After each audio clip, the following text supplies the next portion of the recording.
Hello, it's Mr. Mahir here, and today we're going to talk about something that a lot of people struggle with when it comes to being in a rut in their job. And that question is, how can I feel happier in my career?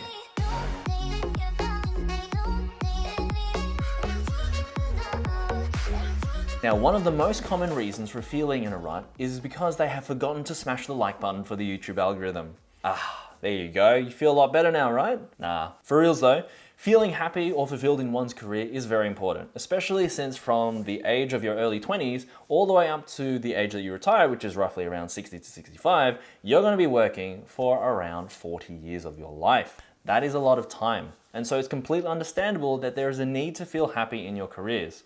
And so in this video, I'm going to go through 3 main ways that I have found to help me really feel happy in my career. Now, before we get into the 3 suggestions, the most common response I hear from this kind of question is to swap careers. While I agree with that idea, for many people, swapping careers typically means that you'd have to start from the bottom again and will need to work your way up the ladder. For many others, especially for those who are older, swapping careers is just not feasible because you have financial obligations such as a family to look after, and starting all over again might make you feel better, but it doesn't really provide enough for your family. And so if you're a person that wants to find happiness in their current career, then here are 3 things that have personally helped me become more happier in my career. The first thing relates to the career itself, and that is to find ways to challenge yourself. Do you remember when you first began that career path? You were excited about the whole career. Why has that changed? Now, you'll probably give me a few reasons, but for myself and for many others that I've spoken to, the main reason is that they no longer feel challenged by the career.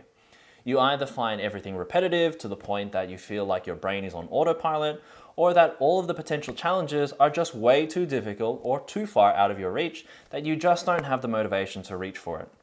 And so the secret is to find the balance between the two so that you feel challenged enough to the point where you become re-engaged in the profession, but not too difficult that you just get frustrated and give up.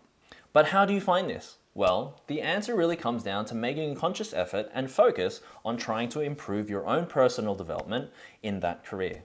The more you focus on trying to improve your own skills, knowledge, status, and position in the career, the more likely you're going to reignite that spark that you once felt when you first began.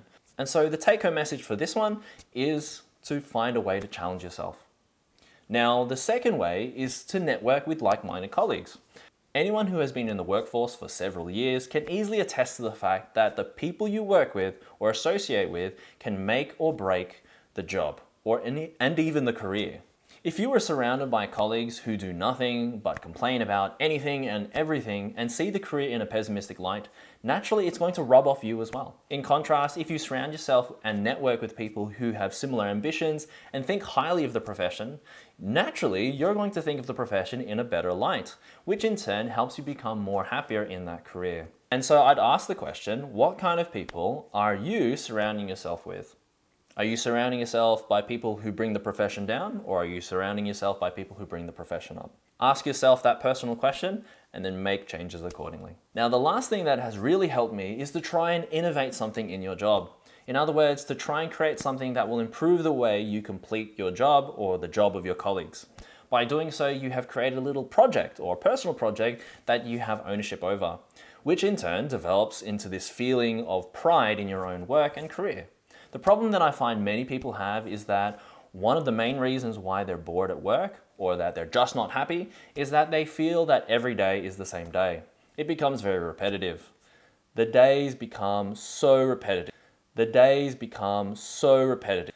The days so repetitive. It gets to the point where it's just not enjoyable anymore. Thus, if you try to create yourself a little project to work on, I find that the drive and passion for the work comes back. And there you go, guys. Those are the 3 things that have helped me feel happier in the workplace.